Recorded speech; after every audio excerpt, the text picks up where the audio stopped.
The murder rate in Houston is eye-opening. For the first 3 months of the year compared to last year, the number of homicides is up 37%. 37%. 107 of those murdered since 2018 have been by people who've been charged with crimes and let out on bond. 60 of those last year. If you think that's outrageous, you are not alone. Andy Kahn is the Director of Victim Services and Advocacy at Crime Stoppers of Houston and has been in Austin testifying this legislative session about getting a law passed and make it much more difficult for people to get out on bond, especially if they've done violent offenses. Good morning, Andy. Let's talk about the bills. What bills are you most concerned about getting passed this morning, and what will it take to get it done? It's House Bill 20 and Senate Bill 21, which it's my understanding Senate Bill 21, sponsored by our local state senator Joan Huffman, is actually out of committee and could actually come up for a full Senate vote by the time your program airs. And the same thing with House Bill 20, which I was testifying at the lovely hour of 1:47 a.m., which I guess would be Wednesday morning, considering we started Tuesday at 1 o'clock in support of, and this has bipartisan support from a lot of different entities throughout the state of Texas. What's it supposed to do? Gabriel, the ramifications of bond reform, as you alluded to, has taken its toll on the citizens of Harris County, and many of them have paid the ultimate price for it, and that's the loss of their lives. So we applaud and we fully support Governor Abbott's proposed legislative strategies to basically deal with reality of what's happening with bond reform. Numbers that the district attorney's office presented to the Senate Criminal Justice Committee were absolutely mind-blowing. And I'll just tell you some of them. I believe I sent, violent offenders granted PR bonds have quadrupled since 2018. And these offenses include capital murder, aggravated sexual assault, ag robbery, human trafficking.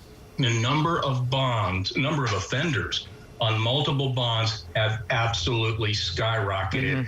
And here's some of the most troubling details that I thought was absolutely alarming and should actually set off rockets for everybody in the Harris County.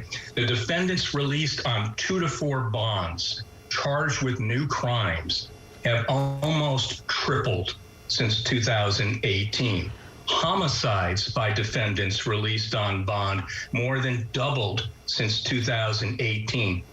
Defendants released on 5 to 7 bonds. Now think about that. In order to achieve 5 to 7 bonds, which means you have to be released time and time again in order to get a new felony charge. They went from 61 in 2018 to 555 in 2020. Yeah, Houston, Harris County, we do have a problem, and bail reform has led to increasing crime rates in Harris County. We've talked about, and we can feel your frustration about people being let out on bond to go ahead and commit murder again. As a part of your testimony, you used a portion of a report our KPRC investigates reporter Robert Arnold did on this topic, talking about judges who were releasing people out on bond and said they had no latitude about that. What specifically has to be changed in order to make sure that judges can't release people who are charged with dangerous crimes? You know, when Robert Arnold, a reporter, asked a 230 district court judge, Chris Morton, on cases, he's released the most defendants on felony PR bonds, and he finally just said, when is enough, which is what I've been saying. And the judge looked at him and said, I don't have that prerogative. I don't have that luxury because the Constitution requires me to keep giving defendants bond after bond. And I'm sitting there going, there has to be a point in time where you've got a defendant that's coming before you who's been released on, let's say, 8 aggravated robbery with a deadly weapon charges. You have to be able to recognize that this just isn't working out. It's not in public safety's best interest. It's not in the defendant's interest. And it's certainly not in the people who are being victimized repeatedly by defendants released on bond.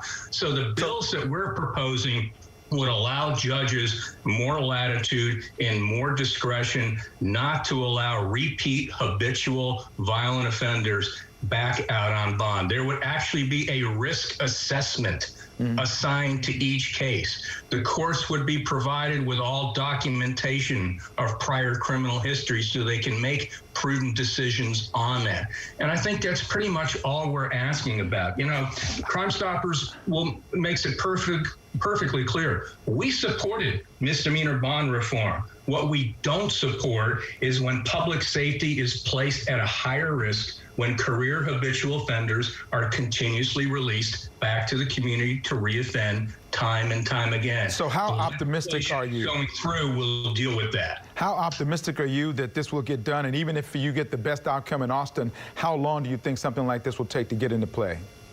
Well, if we do get any of the bills passed or any of the language that we believe is imperative to protect public safety, it would go into effect likely in September. Good deal. Something has to happen because nothing's happening locally for whatever reason. We just refuse to deal with this issue locally, but something has to happen. And you want people to go ahead and contact their local legislators to let them know that it's important to them.